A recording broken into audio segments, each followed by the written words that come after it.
Turnhout. Thank you very much. I welcome the adoption by the United Nations Human Rights Council in Geneva last Thursday of the report of the Working Group on Ireland's Universal Periodic Review. During Ireland's UPR review on the 6th of October last year, UN member states made a total of 127 recommendations to Ireland concerning our human rights record.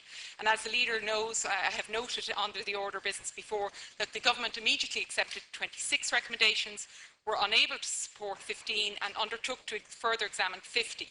At Thursday's adoption, His Excellency Ambassador Gerard Corr announced that out of the 50 pending recommendations, the government has fully accepted 29, partially accepted a further 1, and was unable to accept 4. So in total, Ireland has made a commitment before our United Nations peers to implement either fully or partially 108 of the 127 recommendations to us.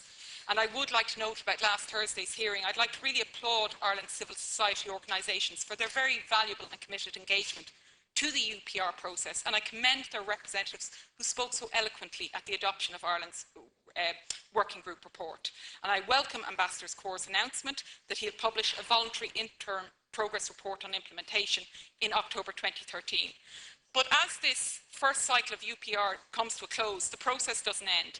And we now embark upon the second, and in my opinion, the most important cycle, the implementation of the recommendations. And it's for that reason I'm once again going to call on the leader to invite the Minister for Justice and Equality, Alan Chatter TD, into the House to provide us with information on how the government is planning to implement the recommendations and the structures that will be put in place at a national level to ensure effective implementation. I think this House has a role to play in monitoring and ensuring that Ireland upholds its UN obligations.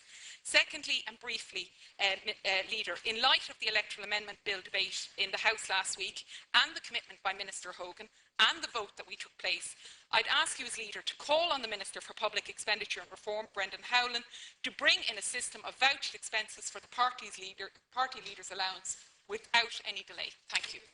Senator Norris. Thank you very much, Ciarán. Firstly,